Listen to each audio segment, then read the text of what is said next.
As we discussed last week, the dollar may have topped, but now we're seeing some accumulation and distribution patterns around the market. I want to talk about that as we go into the week ahead video. My name is Blake Morrow with Forex Analytics, and you are listening to the week ahead video for the week of February 16th, I guess. Glad you guys are all here, and like I said, we're going to discuss all of these topics, and we're going to discuss all the events that are happening next week. Next week's going to be a more tepid week as far as data goes, as economic data goes, but that doesn't mean the market's not going to move. We're seeing a lot of really big developments happening, especially with the dollar. And we're going to talk about, some of the trade setups from last week, and then we're going to give you some trade setups for the end of the week or for next week as well. So glad you all are here. Sit back, sit tight, and let's get to it. All right. So what I'm going to what I really want to talk about is I want to talk about some of the distribution and accumulation patterns that might be developing in the markets. And I'm going to start with the euro because we got asked today on the F.A.C.E show. Dale Pinkard, if you guys don't. By the way, before I get into this, if you don't know how to get to our free shows, just go to our website where it says webinars. We have 2 shows that are free. We have the Flow show, which is in European hours. We have the F.A.C.E show that is at 8 o'clock Eastern every day. Now, the other shows are private shows for Forex Analytics subscribers. So, feel free to become a subscriber to listen to all the other shows that we have. But the Flow shows with Ryan Littlestone and K-Man, and then the F.A.C.E show is going to be with myself and Dale Pinkard, and Ryan and K-Man join in, and Grega and Steve and Stelios, they make appearances as well. Nick Groves does too.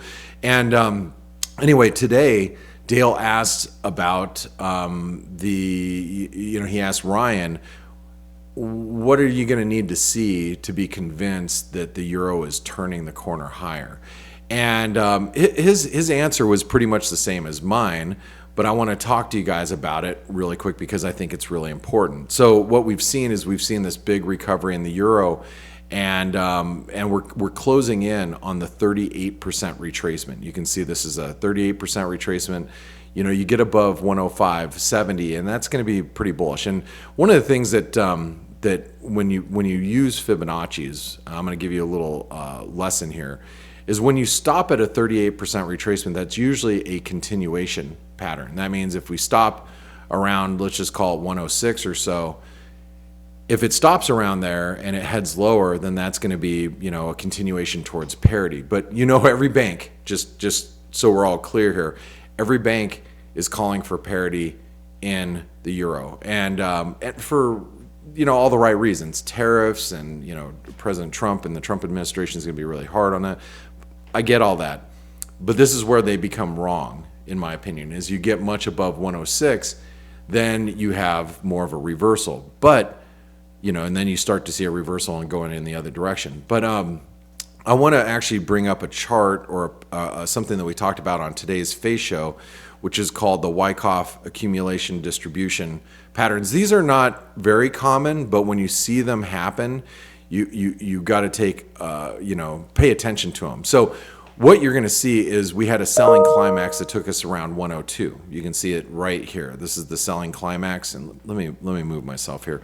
You can see the selling climax is right around here, and then the low volume sell-off was right around the 102.02 level.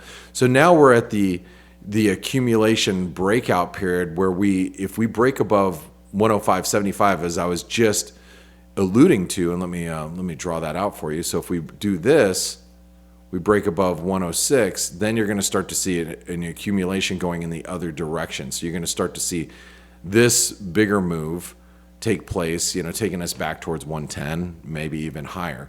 Now, that's why I think that this week, upcoming, even though we are looking at, not a lot of data that may be taking place.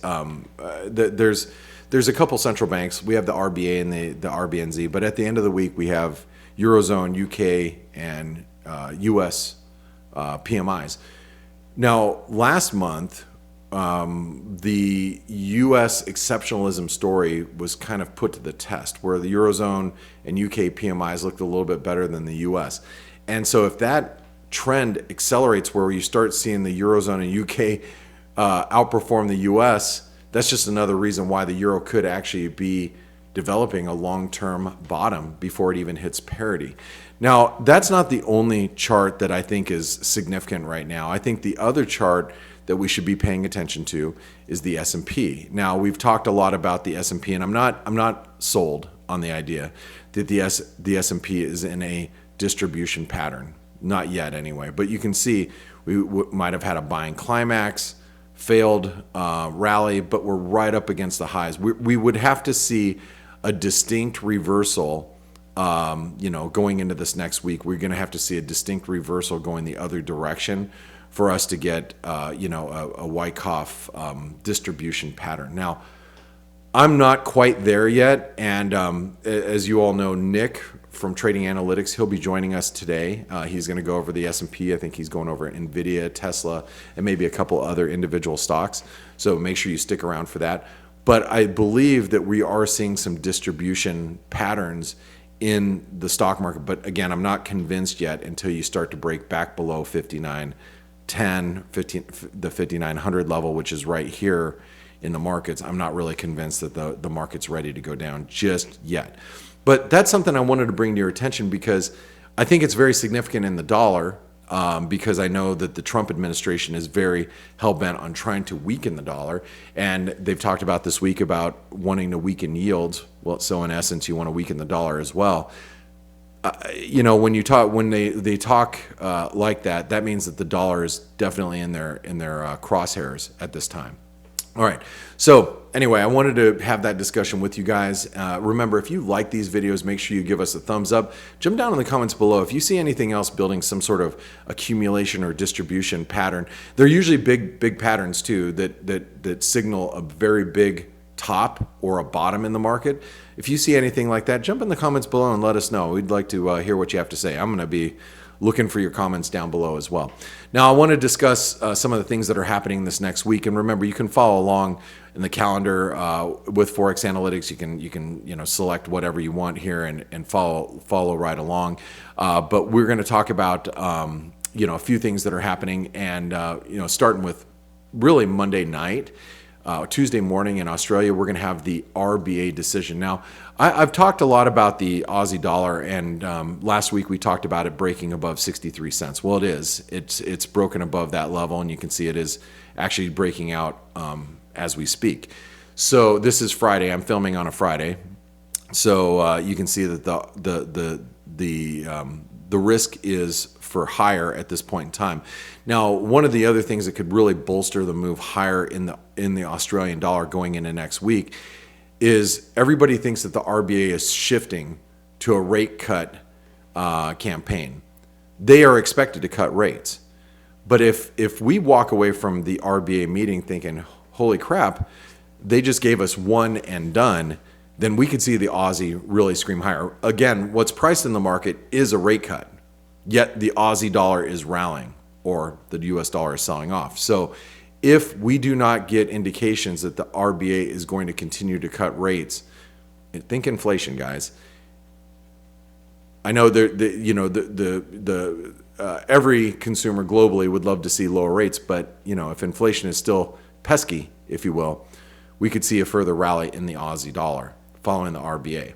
Now on Tuesday, we have the UK jobs report, and we have the Canadian CPI. Now I'm going to go over to just I want to point out something regarding sterling. If you look at the pound dollar and you look a little longer term, and let's go take a look at a daily chart, and we're going to just take a broader view here. You look at the most recent high that was back in September to the low here. We're basically at the 38% retracement. You can see it's a very, very key level in the markets. The markets have respected on a weekly basis this level that we're at right now, which is basically 126.15. If you follow us via Twitter, we even notified you earlier today on Twitter, this is Friday, but I'm talking about 6 hours ago. If you're a Forex Analytics subscriber, you got that analysis earlier as well, as we were on the approach to the 126 level. It's 127% extension and long-term 38% retracement. It's a really key level going into the UK jobs, but I think that the the pound is actually starting to outperform, and sterling's looking a little bit better now. So if we get much above where we're currently at, we could see a continued squeeze higher in sterling. So you can see there's that long-term retracement level. Let's see, there we go. You can see it right there. And we're basically right at it, but why couldn't we target the 200-day moving average, which comes in around the 50% retracement? So keep sterling on the radar as we go into Tuesday.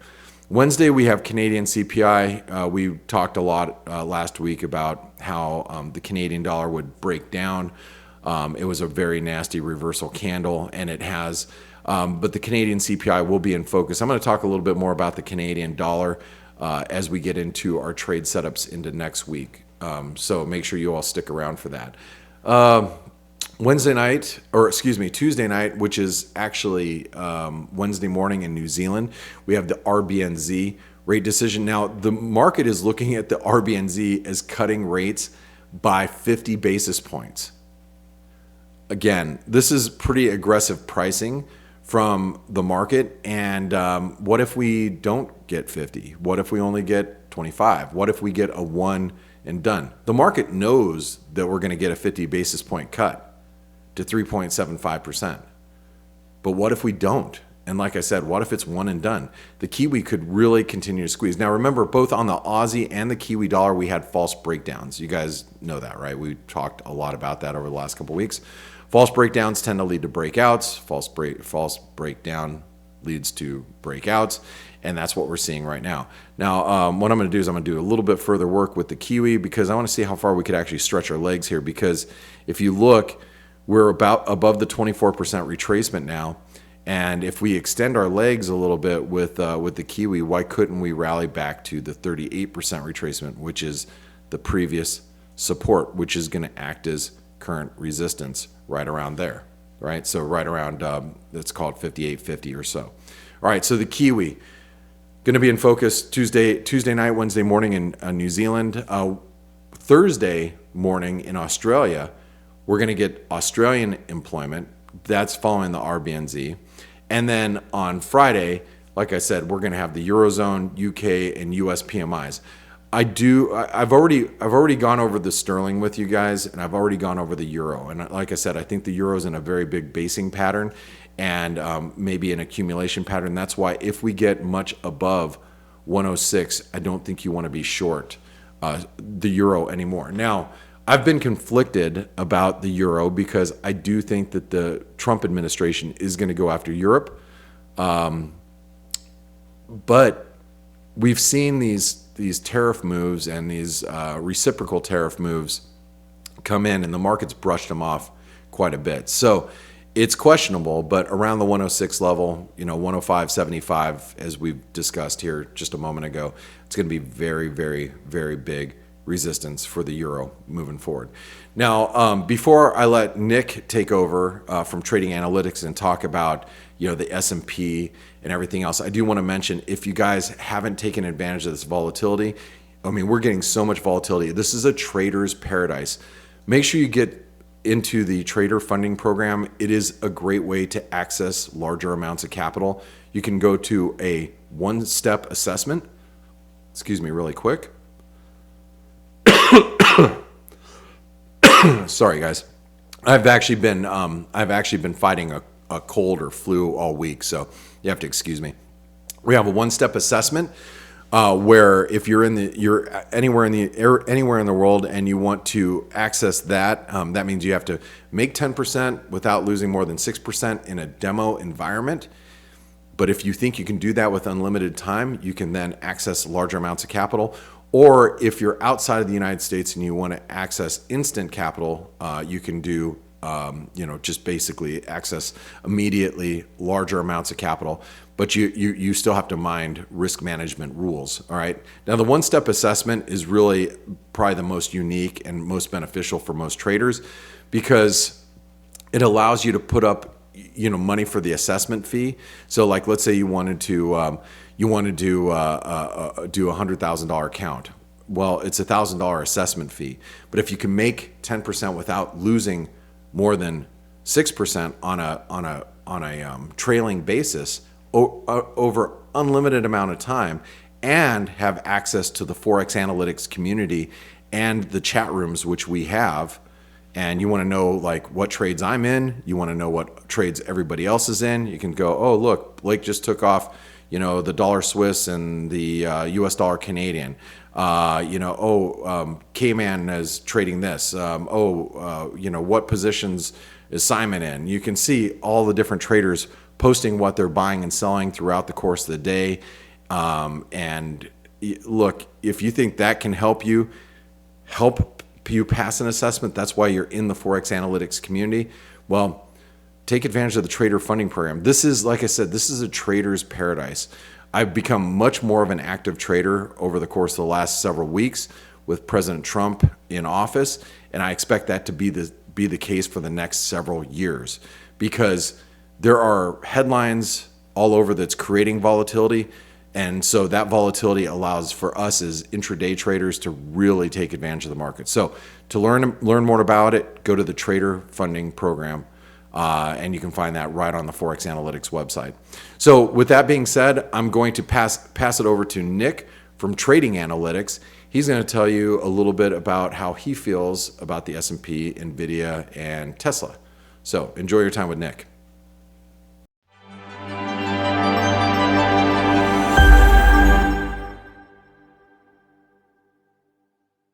Hello everybody, this is Nick Groves of Trading Analytics. Blake, thank you so much for passing it over to me. I'm going to talk a little bit about the equity market. So what a week we just saw. Market is so relentless, getting up here even after CPI. So, tariffs didn't take us down, CPI didn't take us down, DeepSeek didn't take us down. So it really makes you wonder like what is. But I still feel as if there's a chance of a rug pull. Take a look at some of the sentiment, and one of the reasons why I felt we might actually hit another all-time high this week is that the bullish sentiment was back below 30. And the last time it was back below 30 prior to this was actually right before the rug pull to the upside here. And that caused quite a rip higher. I don't think we're going to see that kind of rip higher again. We certainly could.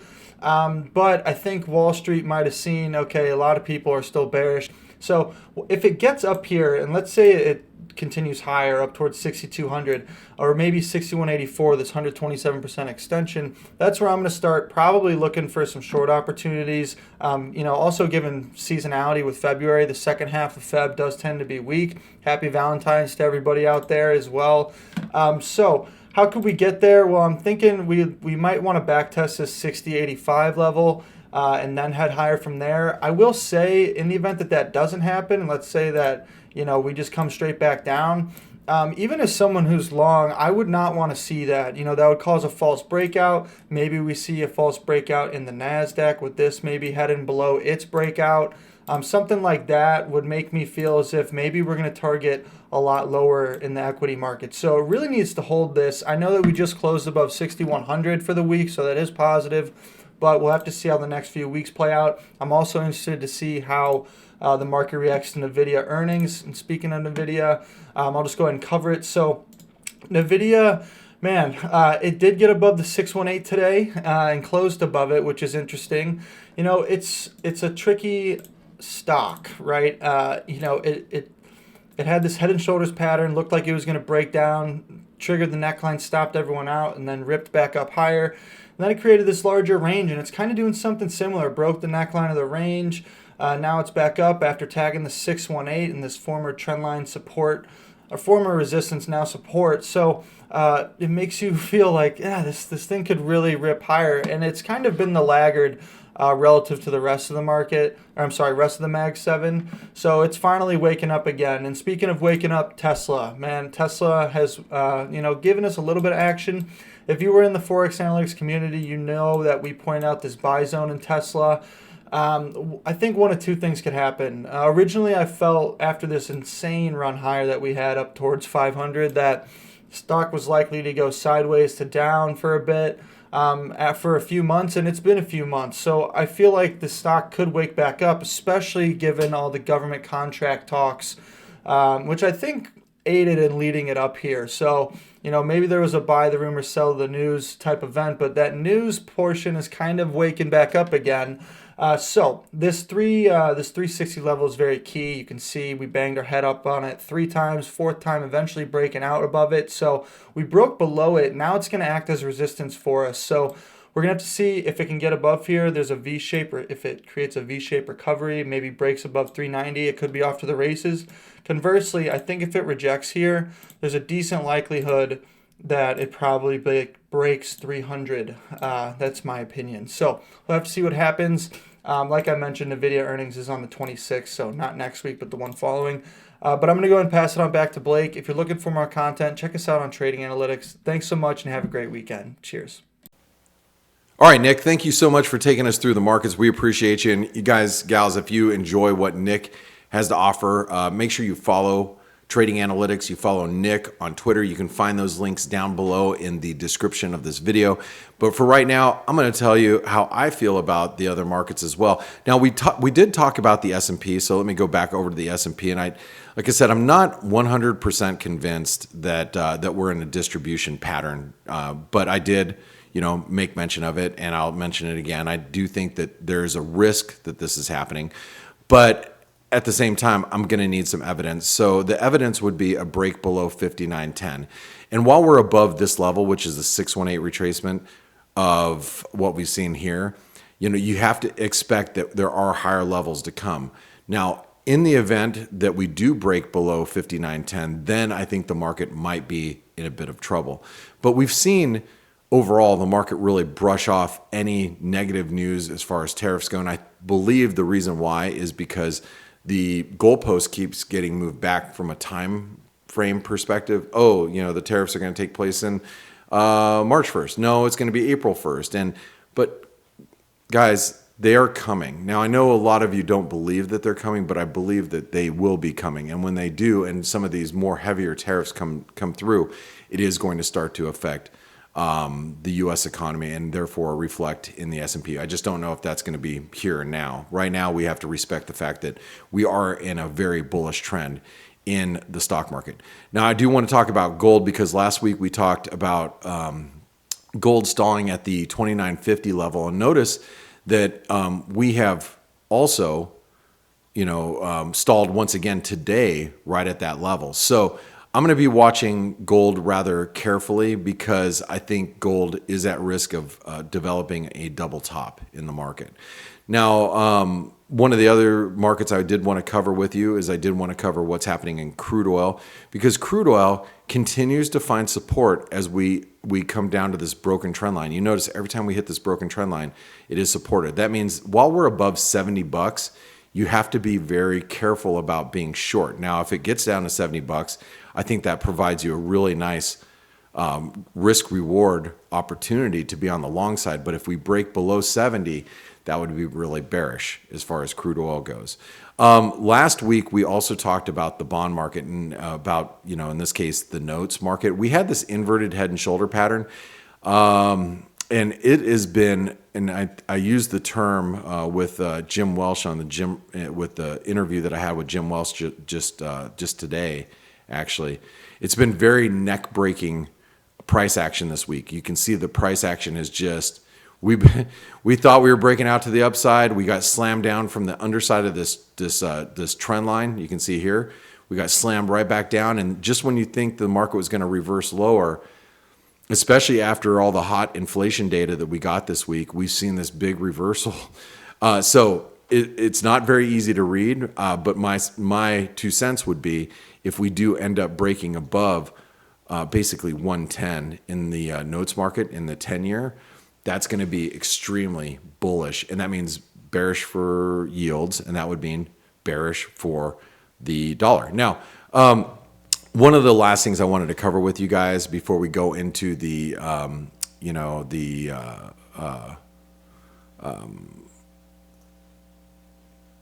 trade review, the trades. Sorry, little brain fart there.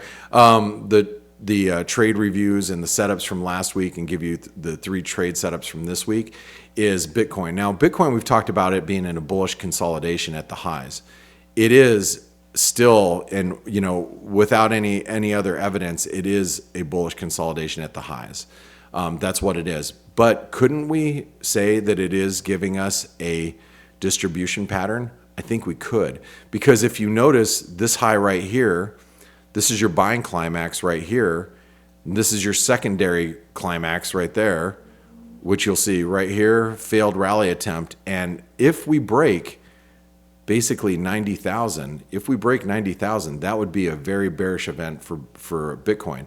Again, these distribution patterns in these distribution patterns and accumulation patterns can really develop longer term highs and lows in the market. And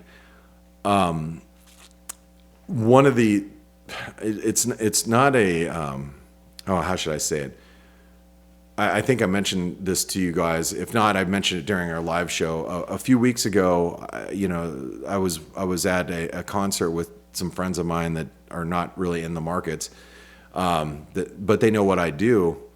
And I was talking to one of the gentlemen there, one of the parents, if you will, of a good friend of mine. His wife's an attorney. He's an engineer, and he doesn't have money in the markets, but his goal is to buy one Bitcoin, aside from his retirement stuff, but other stuff in the markets. He's been acquiring Bitcoin over the last couple of months because he believes, that Bitcoin. Okay, I'm sure it's a story that many of you could probably reiterate because you've heard a version of this with people that you know.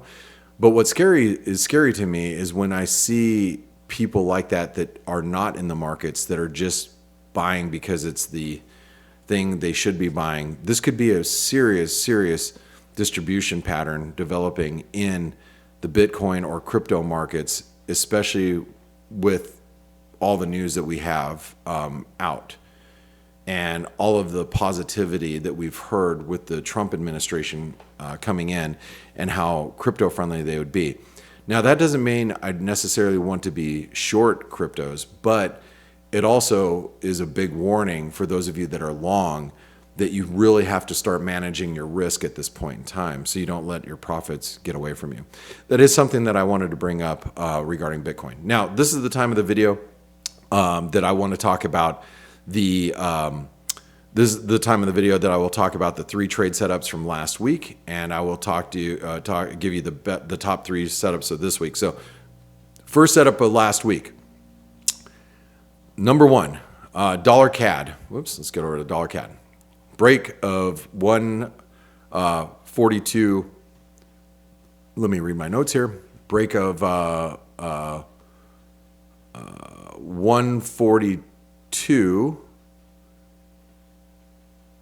Short on a break of 142.60, targeting 140. Well, by the way, I'm short dollar CAD, me personally.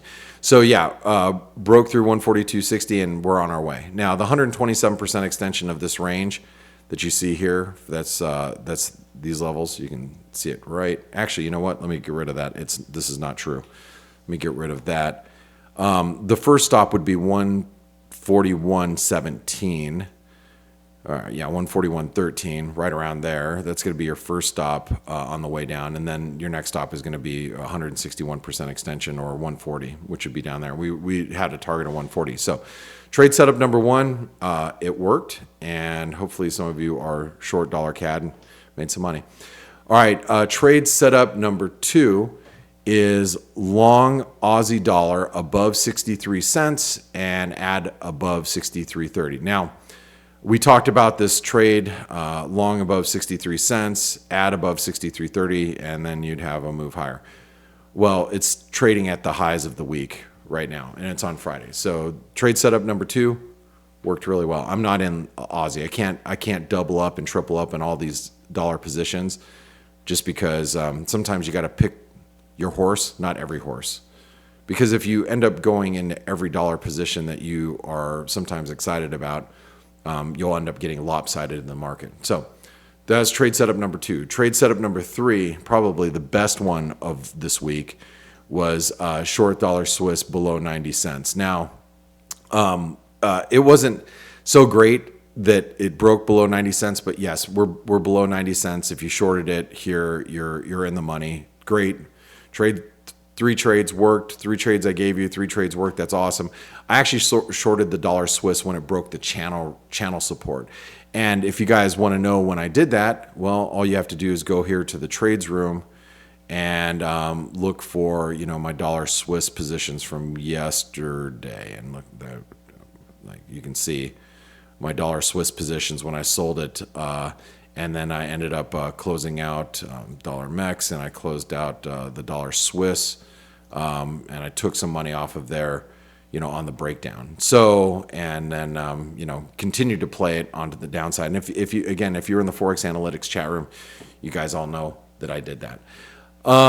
Okay, so three trades I gave you last week. All three of them worked.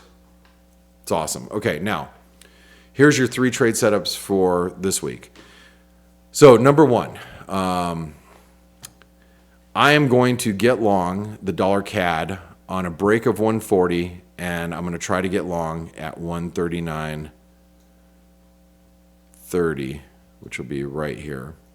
Now, why would I do that? Well, first of all, because it's 161% extension.